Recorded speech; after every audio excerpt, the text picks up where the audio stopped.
जाओगे तो स्वाभाविक है किसी दूसरे से परिचय भी होगा। अब उसमें अच्छे और बुरे सब मिलेंगे। अब आपके ऊपर डिपेंड करता है आप अच्छाई चाहते हो कि बुराई। अच्छाई चाहते हो तो अच्छे लोगों के साथ बैठ जाओ, बुराई चाहते हो तो बुरे लोगों के साथ बैठ जाओ। वो आपको वह सार तत्व को निकालना, कैसे निकालोगे वो आपके ऊपर डिपेंड करता है। तो यहाँ पर राजा भले नहीं निकाला, गुरुजी भले चाहे जो कहें, लेकिन मुझे दान देना है ना, प्रॉपर्टी मेरी है। धन में इंटरफेयर करते हो, मैं गुरुजी को दान दूं, भगवान को दान दूं या ना दूं, ये मेरी मर्जी मेरी है। तो शुक्राचार्य की आंख फट गई। का इस कथा से सीखने लायक है, और अच्छा काम कोई कर रहा हो आपसे बन सकता है, उसको प्रोत्साहन दो। भाई धन वैभव ये आता और जाता रहेगा, लेकिन भगवान सामर्थ्य अगर दिया हो, अच्छा काम चल रहा है तो थोड़ा ज्यादा खर्च कर दो। उससे जो लोग लेने आते हैं उनका मनोबल बढ़ेगा, और कल के दिन आपको ये दक्षिणा कैसे आती है भी समझ लीजिए आप। मैं बहुत स्पष्ट वक्ता हूँ, मैं थोड़ा स्पष्ट बोलता हूँ। ये व्यवहारवाद पर आती है। किसके? अपने अपने व्यवहारवाद पर। आप जिसके घर जाते हो, जिस पर आपका दबाव होता है, आप लिख देते हो कलम उठा करके कि भैया 5,000 देना, 10,000 देना, वो व्यक्ति दे देता है। जब दे देता है तो अगला व्यक्ति देने वाला भी अपने अंदर एक क्वालिटी बना के रखता है कि जब मैं कभी फंक्शन होगा और मैं कभी किसी काम के लिए आगे जाऊंगा तो राहुल भाई के घर चला जाऊंगा और कह दूंगा कि 11,000 दे दो, तो दे देंगे। लेकिन अगर मैं कभी राहुल भाई आ जाए मेरे घर, गुरुजी मैं एक मोहल्ले में मंदिर बना रहा हूँ, आप मुझको जो है 5100 रुपये की राशि दे दो, अगर इन्होंने दिया है तो मेरी इच्छा ऑटोमेटिक कह देगी इसमें 4 लोग साथ में लेके आएंगे, लेकिन जब उनका चेहरा दिखेगा तो ऑटोमेटिक कह देंगे नहीं भैया आपको कितना चाहिए। अभी आप पराक्रम में हैं, भगवान का कोई माई बाप नहीं है। हो जिसके माई बाप होते ना, लोग माई बाप के लिए तरसते साहब। कहा जिसके साथ जिसके माँ बाप के हाथ हो वह बेटा वह बेटी जीवन में सौहार्द से परिपूर्ण है। कहीं स्वर्ग जाने की जरूरत नहीं है, इसी धराधाम पर स्वर्ग है। जिसके साथ उसके माँ बाप को हो, यह जीवन का एक सार तत्व है। माँ बाप की हस्त छाया हो जीवन संवर जाता है। कहा यहाँ पर प्रसंग आता है, राम जी की बातें आती है। भगवान शंकर के आराध्य राम जी हैं। राम जी जब विवाह करने गए हैं, कहा गुरुजी मांगने आए हैं, और गुरुजी ने मांग कर ले गए हैं। गुरुदेव मांग करके लेकर कहाँ गए हैं? चले हैं उस जंगल में, घनघोर जंगल में, और जैसे अपनी यज्ञ की रक्षा करने के लिए सबसे पहले एक स्त्री का वध किया है। स्त्री के वध के बाद भगवान आगे चले हैं। भगवान ने देखा है पुष्प वाटिका का वर्णन आता है। पुष्प वाटिका के बाद भगवान पुष्प लेने गए हैं। उस पुष्प वाटिका में जो है, देखिए एक बहुत बढ़िया मार्मिक प्रसंग है, सुना आ गया, सुना दे रहा हूँ। पुष्प वाटिका, पुष्प वाटिका जो विदेहराज जनक जी की वाटिका है ना, वह वाटिका कैसी है? कहा राजा विदेहराज जनक की वाटिका में एक बार अकाल पड़ गया। क्या पड़ गया? अकाल। और अकाल पड़ा तो अकाल पड़ा तो बड़े बड़े राजा महर्षि लोग, कहाँ से सब तीनों चीजें हैं, कहाँ से कच्चा तागा, कच्चा घड़ा, और कहाँ से कुआं। उस कुएं में जो एक बार में रस्सी बांध करके कच्चे तागे की घड़े में, और एक बार में डुबो करके, और एक ही बार में ला करके पूरे बगीचे में सींच देगा, यह बगीचा हरा भरा हो जाएगा। क्या हो जाएगा? हरा भरा हो जाएगा। अब यहाँ पर बड़े बड़े राजाओं को निमंत्रण दिया गया। विदेहराज जी ने निमंत्रण दिया कि भैया मेरा राज्य समाप्ति के तरफ अग्रसर है, मेरा जो बगीचा है यदि सूख जाएगा, मेरे राज्य में अकाल पड़ जाएगा। तो उस वक्त बड़े बड़े धर्मात्मा जो राजा थे राजा पहले दानवीर हुआ करते थे, क्षत्रिय हुआ करते थे, क्षत्रित्व धर्म का पालन करते थे।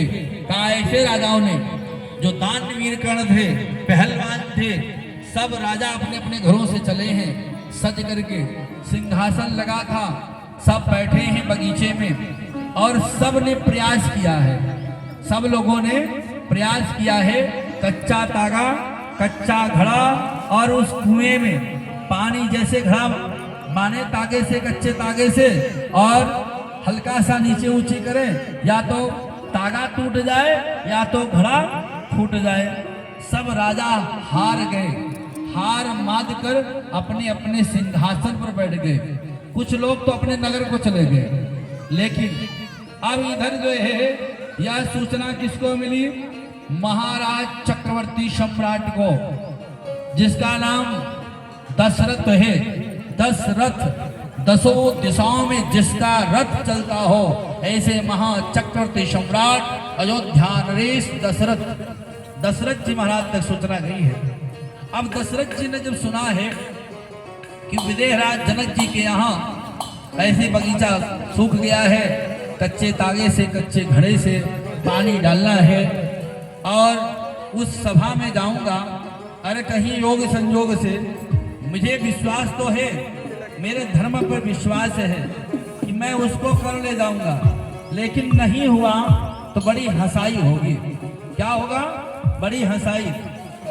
अरे होगी हंसाई जगत में, होगी हंसाई जगत में, कोई जाने न जाने, होगी हंसाई जगत में, होगी हंसाई जगत में, कोई जाने न जाने, होगी हंसाई जगत में, कोई जाने न जाने।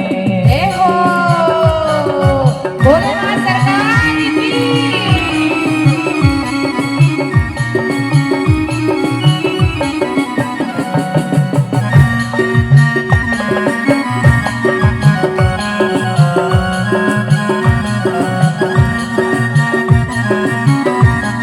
जो इंद्र की सभा में जाता हूँ, इंद्र की सभा में स्वागत होता है, लेकिन आज विदेहराज जनक की सभा में अपमान होगा। यही सोच करके 7 दिनों तक भोजन पानी छोड़ दिया, अन्न जल का परित्याग कर दिया। जब अन्न जल का परित्याग हो गया तो 7 दिनों के बाद उन्हीं के यहाँ एक धोबी था, श्राद्ध कहा उनके घर में जो है ना एक भंगी था, भंगी शिवत कहा, वो भंगी का नियम था कि राजा दशरथ जो भोजन करते थे, अब भोजन की थाली में और आधी रोटी नित्य प्रति छोड़ते थे, अपने भोजन की थाली की आधी रोटी, और जो पानी गिलास पीते थे उस पानी का गिलास का आधी गिलास पानी नियम था, रोज छोड़ देते थे। तो वही रोटी आधी और आधी गिलास पानी वो भंगी पी करके महाराज अयोध्या नरेश दशरथ जी के यहाँ राज दरबारी था, वो राजा का दरबारी था। उसका नियम था, मेरा स्वामी का जूठन मैं खाऊंगा, उसी से जीवन बिताऊंगा। जाति का भंगी था। लेकिन जब भंगी ने 7 दिन तक, तो राजा दशरथ ने कुछ नहीं खाया। जब राजा दशरथ नहीं खाए, थाली भोग की लगी नहीं, वो ठाकुर रंगनाथ जी का प्रसाद आया नहीं, 7 दिनों से भूखा था। कौन? वह भंगी जब 7 दिनों से भूखा था, 7 दिन बाद गया है महाराज चक्रवर्ती सम्राट के कक्ष में और पहुंच करके प्रणाम किया है, राजन आप 7 दिनों से भोजन नहीं किए हो। तो दशरथ जी को तो पता ही था, उसने पूछा है, राजन 7 दिनों से आपने भोजन नहीं किया, क्या बात है, कौन सी ऐसी समस्या है जिसका निदान नहीं हो सकता है? तो राजा दशरथ ने कहा कि भैया सब कुछ तो ठीक है, लेकिन मैंने जो सुना है कि विदेहराज जनक जी के यहाँ अकाल पड़ा है, सारे राजा आए हुए हैं और मैं भी, मेरे घर निमंत्रण आया है, मेरे घर भी निमंत्रण आया है, लेकिन मैं कैसे उस सभा में जाऊं? सभा में जाने का मतलब है आप सभा में जाओ, चढ़ बढ़ करके हिस्सा लो, उसमें जितना बन सकता है। राज धर्म की मर्यादा में यदि भगवान विराजमान है, सेवक धर्म में यदि भगवान वास करता है, तो मेरे श्री रंगनाथ की कसम है कि मैं विदेहराज जनक जी के घर में जाकर के उस कच्चे घड़े से जल भर करके आऊंगा, कल ही जाऊंगा। वादा किया है, कहा आप चलो, आप भोजन करो। विदेहराज जनक जी ने भोजन किया है। जब भोजन किया है और सुबह इसने यात्रा प्रारंभ की है, रंगनाथ जी के चरणों को प्रणाम किया है और प्रणाम करके चले हैं। और चल करके भगवान कीर्तन में जाओ, किसी के घर जाओ, तो सबसे पहले आप अपने से बड़ों को प्रणाम करो। आपसे उम्र में बहन बड़ी है तो उसे प्रणाम करो, आपके समकक्ष है तो गले मिलो, और आपसे वयोवृद्ध है तो उसको अपने आंचल को फैला करके उसके चरणों में झुक करके आशीर्वाद प्राप्त करो। तुम्हारा जो सुहाग है हमेशा हमेशा के लिए अमर रहेगा, यही शास्त्रीय प्रमाण है। कहा कैसे? कहा जैसे वो सारी सभा को प्रणाम किया है, उस तागे को प्रणाम किया, कुआं को प्रणाम किया, कच्चे घड़े को प्रणाम किया है, और प्रणाम करके उस धागे को प्रणाम किया और कहा आज मेरी शान नहीं है, मेरे राम। जैसे ही कहा है अयोध्या नाथ भगवान की, एक ही बार में अंदर गया है कच्चा घड़ा, कच्चा धागा, और एक ही बार में झटका लगाया, ऊपर आ गया वो धागा, ऊपर आ गया घड़े में जल भर के, और उसने ले जा करके सारी फुलवारी जो सूखी हुई है उसमें जल छोड़ा है। जो मुरझाया हुआ पुष्प था, जो घासें बिखर गई थी, मुरझा गई थी, सब घास और सब जो है फूल खिलखिला करके खिल उठे हैं, और जय जयकार हुआ है। प्रेम ले अयोध्यानाथ भगवान की, चक्रवर्ती सम्राट अयोध्यानाथ भगवान दशरथ की जय जयकार हुआ है।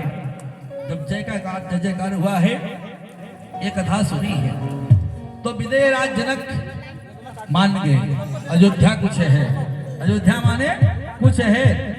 इसीलिए सीता के विवाह में सब जगह गया हुआ था निमंत्रण, लेकिन अयोध्या में कोई निमंत्रण नहीं गया। कहा क्यों? कहा जब मेरी विदेहराज जनक की बेटी परम सुंदरी है, परम पवित्र है, वहां का भंगी, अयोध्या का भंगी भी इतना बलशाली है, जो कच्चे तागे से, कच्चे घड़े से कुएं में पानी भर सकता है, तो यहाँ धनुष क्यों नहीं तोड़ सकता है। और मैं अपनी बेटी का ब्याह उस भंगी से नहीं करूंगा। भंगी के डर के मारे जो है विदेहराज जनक जी ने जो है अयोध्या में निमंत्रण नहीं भेजा है। जी का दुश्मन है, लेकिन वास्तव में रावण का दामाद जो है राम जी है, रावण की ही बेटी सीता है। कहा वो सीता जिस समय विवाह की तैयारी चल रही थी, बड़े बड़े भूपति आए थे, तो पहली बार रावण आया था धनुष यज्ञ में, और आया तो रावण ने सबसे पहले अपने दामाद को देखने के लिए आया है, और देखा है कैसे मेरा दामाद कैसा होगा। बड़े बड़े भूपति आए थे, सहस भूप 10 एक ही 12, लगे उठावन टरई नटारा। 10,000 राजाओं ने मिलकर के एक साथ उस धनुष को उठाया है, लेकिन टरई नटारा, टस से मस नहीं हुआ है। बाद में वहां विदेहराज जनक जी ने कहा है तजयु भूप, कहा तजौ और विधि न लिखा देहि विवाहो, मेरी बेटी का विवाह नहीं लिखा है। ये बड़े बड़े राजा महाराजा जो है ना, सब अपने अपने घर को चले जाओ। लास्ट में जो है दशरथ जी के पुत्र राम जी, लक्ष्मण जी और सदगुरु भगवान के साथ विराजमान हैं। इधर कथा आगे बढ़ती है। शंकर जी का अनुयायी, शंकर जी को चाहने वाला वह शैव्य स्वयं साक्षात कालज्ञ महाज्ञानी स्वयं रावण आता है। रावण ने राम को देखा है, ऊपर बेटी का ब्याह लिखा, मेरी बेटी का विवाह लिखा है तुम्हारे दाहिने आंख के ऊपर, यहाँ लाल में लिख दिया गया है। और बाई आंख के ऊपर लंका का विकास लिखा। का लंका का विनाश लिखा, वो विकास नहीं होगा, वहां विनाश होगा। का फिर लिखा, हे राम एक बार तुम मोक्ष पिटारी ले आना। वो जो मेरी बेटी है ना, मोक्ष की पिटारी है, जो चाहे जिस कमरे में रहो, चाहे जहां चले जाओ, चाहे जहां जो खा लो पी लो, कोई दिक्कत नहीं रहती। लेकिन जैसे विवाह हो जाता और आप अपने ससुराल से पीहर जाती हो, तो आपको कौन सी जगह मिलती है बताना? अपने पीहर में जहां जन्म लिया, माँ बाप के घर, कौन सी जगह मिलती है? सोचो 2 मिनट, कौन सी जगह मिलती? 3rd ग्रेड की क्वार्टर, 3rd ग्रेड रहता है क्या? अरे भाई नहीं सोच पा रहे, मैं बता दे रहा हूं। जब तक आप उस माँ बाप के घर रहती हो, चाहे जैसे खाओ, चाहे जैसे पियो, चाहे जैसे रहो, लेकिन जिस दिन आप ससुराल से विवाह करके जाती हो, जब तक तुम्हारे मन मस्तिष्क में पिता का घर रहता है, लेकिन जैसे विवाह हो जाता है, वही माँ बाप का घर पराया लगता है। आप 4 दिन बाद कह देती हो मैं अपने घर जा रही हूँ। क्या बोलती हो? मुझे अपने घर जाना है। क्या वो घर तुम्हारा नहीं है जिसमें पैदा हुई? लेकिन वहां रहती हो बड़ी सावधानी से, बहुत सावधानी से रहती हो, तो आपके लिए स्थान क्या मिलता है? परम सुंदर। राक्षस आया है, उसका भी कार्तिकेय जी ने वध किया है। स्कंदश्वर का नाम से जो है भगवान ने शिवलिंग प्राप्त किया है। वह तारकेश्वर एक साथ में 30 करोड़ राक्षसों को लेकर के कैलाश पर्वत पर जो है चढ़ाई किया है।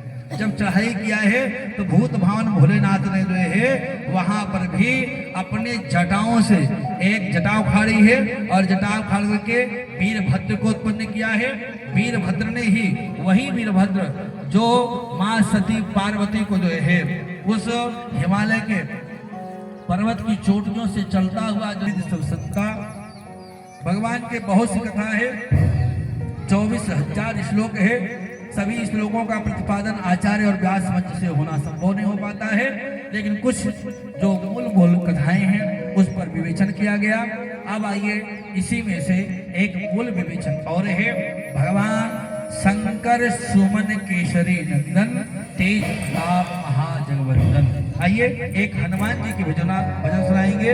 लाल लंगोटा हाथ में सोटा, जो भी है आइए भजन सुनते हैं। उसके बाद हनुमान जी की जो है आज विवाह दिवस है। भगवान श्री परमपिता परमेश्वर भगवान सांब सदा शिव का, लेकिन शंकर स्वयं केसरी नंदन तेज प्रताप महादेवंदन, शंकर सुमन केसरी नंदन तेज प्रताप महादेवंदन। भगवान ही शंकर हनुमान जी के रूप में, हनुमान जी ही रुद्रावतार है। कैसे? हनुमान जी का भजन का आनंद लेंगे, उसके बाद हनुमान जी की छोटी सी कथा, उसके बाद कथा विराम होगी, हवन होगा, पालकी यात्रा सजेगी, और आप सब पालकी यात्रा में जरूर आइए। पालकी यात्रा साधारण सिंपल होगी, ना कोई डीजे होगा, ना कोई बैंड बाजा रहेगा। उसका एक रीजन है, अपने उनके परिवार में दुख का समय, दुख की घड़ी आई है ये मोहल्ले के कारण।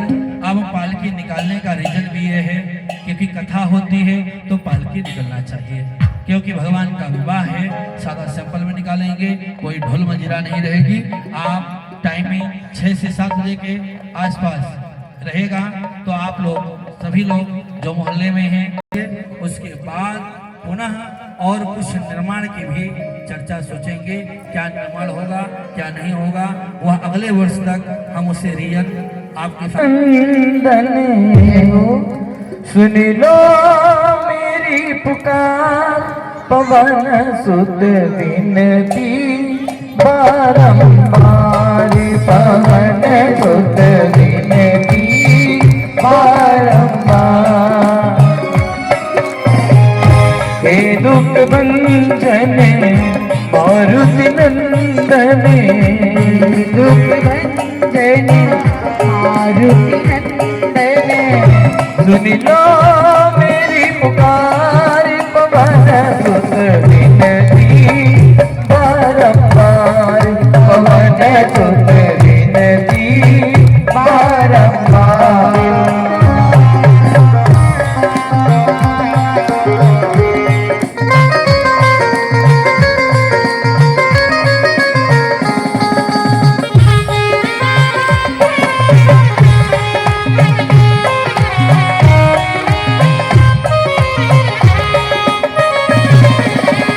अष्टि सिद्धि नवनिधि के दाता सिद्धि नवनिधि के दाता दुखियों के तुम भाग्य विधाता दुखियों के तुम भाग्य विधाता